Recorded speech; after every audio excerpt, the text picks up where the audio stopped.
Warm welcomes to all of you to our official YouTube channel of Mahatma Gandhi Shikshan Sansthan Nagar. आप सभी का स्वागत है।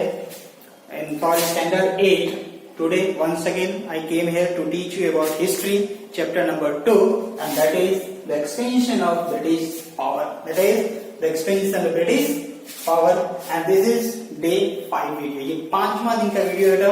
अगर आपने अब तक डे 1 से लेकर डे 4 तक के वीडियो को नहीं देखा है तो you must have to go below the playlist में सारे वीडियो हैं, उसको आप देख लीजिए।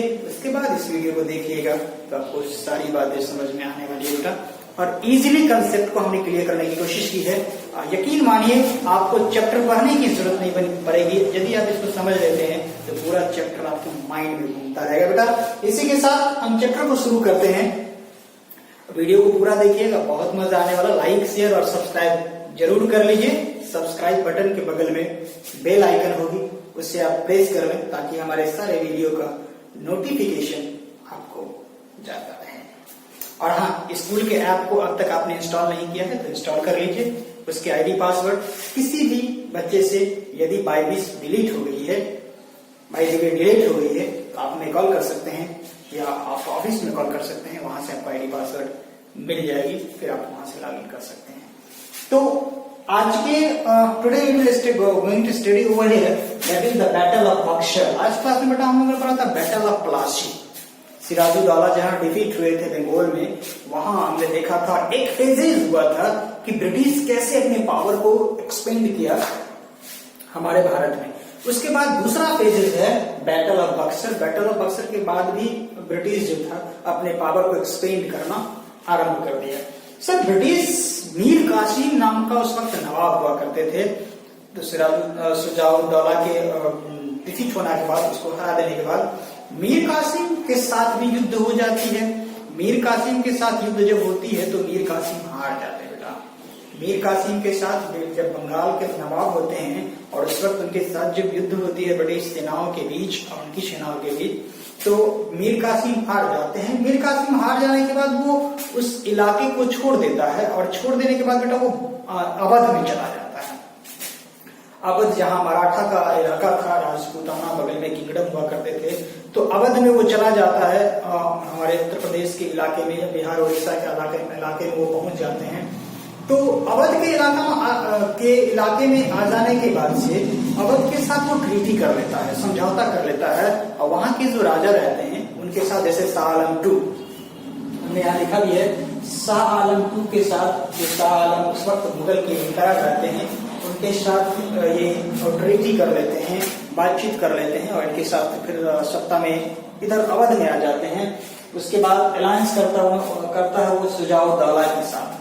सुजाउद्दौला के साथ भी अलायंस कर लेते हैं और साथ ही साथ शाह आलम के साथ भी कर लेते हैं। सुजाउद्दौला कौन थे? सुजाउद्दौला उस वक्त अवध के रूलर हुआ करते थे, अवध के नवाब हुआ करते थे।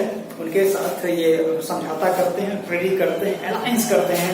और एक राजा है तो राजा के जैसे ही रहेगा, उसकी रिस्पेक्ट थोड़ी सी कम जरूर हुई वहां, क्योंकि हारा हुआ था, लेकिन नवाब के साथ वो रहने लगा। उस वक्त फिर एक ब्रिटिश आर्मी पर इन लोगों ने अटैक किया। और जब ये अटैक हुआ बेटा, तो उस डेट वो हमने यहाँ लिखा है 22 अक्टूबर 1764 को ये वार आरंभ होती है। दोनों सेनाएं एक तरफ एकत्रित हो जाते हैं। उसमें भी, उस वार में भी ब्रिटिश की जीत हो जाती है।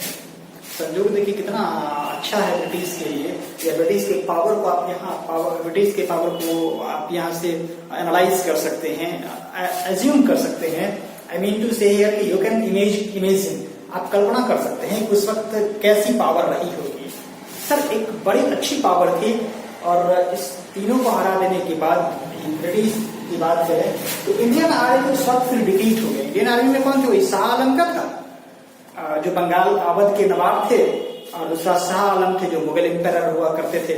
उनके साथ युद्ध जब हुई तो ब्रिटिश की सेना फिर से जीत गई, ब्रिटिश की तरफ से फिर से जीत गई। जब ब्रिटिश जीत गई तो सरेंडर कर दिया इन लोगों ने, और सरेंडर कर दिया तो एक ट्रीटी हुई। ट्रीटी मतलब युद्ध को समाप्त करने के लिए एक समझौता हुई। समझौता में ब्रिटिश का पलड़ा भारी था, तो ब्रिटिश अपने हिसाब से ट्रीटी किया, समझौता अपने हिसाब से ट्रीटी समझौता समझौता।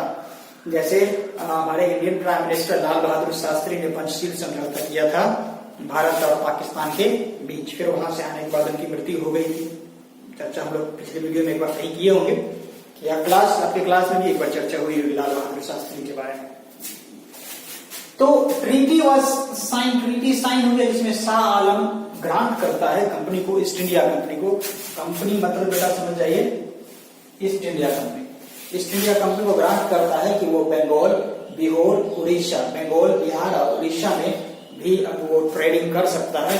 ये सारे इलाका, जिस इलाका में वो ग्रांट करता है, वो इलाका पहले अब वो इलाका अब उड़ीसा में है। वो इलाका अब उड़ीसा में है, लेकिन पहले कुछ इलाके बंगाल में थे, कुछ बिहार में थे और कुछ उड़ीसा में था, लेकिन अब वो इलाका पूर्णतः उड़ीसा में है। क्योंकि स्टेट सब कटा छटा तो अलग अलग होते चले गए। हालांकि बिहार भी देखिए छट करके बिहार से झारखंड बन गया 2000 में। हाल ही में आंध्र प्रदेश अलग हुआ है, जिससे तेलंगाना एक स्टेट बना हुआ है। याद रखिए बेटा, पूरे भारत में इंडिया अब तक भाषा के आधार पर, मतलब लैंग्वेज के बेसिस पर डिवाइड होने वाला वो एकमात्र स्टेट है Telangana. According to languages, one and only state which is divided in our country, that is Telangana, and which is separated from Andhra Pradesh. Andhra Pradesh की कैपिटल कहाँ है, याद रखने से बताइएगा। अच्छा, अमरावती नहीं, देखिए ऑफिशियल है, अनाउंस कैपिटल है अमरावती, लेकिन अभी 1-2 साल जो है 2 साल तक का वक्त लिया गया है अमरावती में शिफ्ट होने के लिए। अभी हैदराबाद ही कैपिटल रहेगी तेलंगाना की भी, और आंध्र प्रदेश की कैपिटल हैदराबाद ही होगी। बाद में हैदराबाद कैपिटल हो जाएगी तेलंगाना की, अमरावती कैपिटल हो जाएगी आंध्र प्रदेश की। एनीवेज, मीर कासिम डिपोज्ड हो जाते हैं, मीर कासिम को वहां से हटा दिया जाता है और उनकी जगह पर ब्रिटिश, क्योंकि ब्रिटिश का पावर आ गया, ब्रिटिश को पहले भी उसको हराया था 1764 में बैटल ऑफ बक्सर में, और यहाँ भी हार गया। अब वहां मीर जाफर को लगाता है as a Nawab of Bengal. किसको लगाता है, मीर जाफर को लगाता है, और मीर जाफर नवाब बन जाते हैं। ब्रिटिश का इतना पावर आता है कि जितने भी फाइनेंशियल कंडीशन होता है सब पर कंट्रोल सिर्फ और सिर्फ देश का ही होता है। ब्रिटिश अपने हिसाब से उसको चलाना शुरू करता है, कैसे कस्टम ड्यूटी लगाना है, कैसे डिफरेंट रेवेन्यूज लगाना है, कैसे डिफरेंट टैक्सेस लगाना है, ये सारी बातें ब्रिटिश करता है।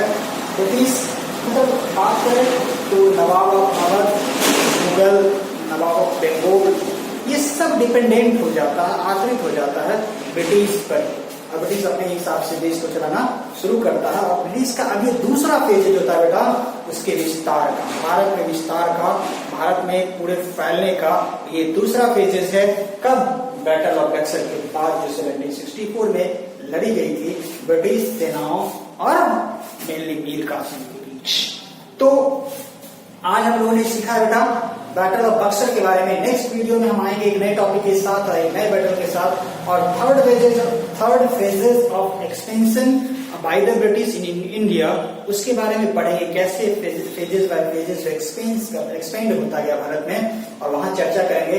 उम्मीद है कि आपको ये बातें समझ में आई होगी, और अगर आपको नहीं समझने में कोई दिक्कत है बेटा तो कमेंट बॉक्स में जाएं और तुरंत कमेंट करिए, मैं आपका आंसर वहां दूंगा, या हमें कॉल कर सकते हैं, हम आपका आंसर कॉल करें या व्हाट्सएप करें। और हाँ, होमवर्क आप जरूर भेजिए, कुछ बच्चे होमवर्क नहीं भेज रहे हैं, मैं बार बार कॉल करता हूँ, आप होमवर्क जरूर भेजिए, अपने दोस्तों को वीडियो जरूर शेयर कीजिए, क्योंकि बहुत सारे बच्चे नहीं देख पा रहे हैं, अब तक भी अभी भी नहीं देख पा रहे हैं। आप होमवर्क कंटिन्यूअसली भेजिए, हर एक वीक का भेजिए, और वीडियो को जरूर शेयर कीजिए, उसको देखिए, समझिए, यकीनन आपको बहुत फायदा होगा। तो मिलते हैं आपसे अगले वीडियो में, तब तक आप घर रहिए, सुरक्षित रहिए और पढ़ते रहिए।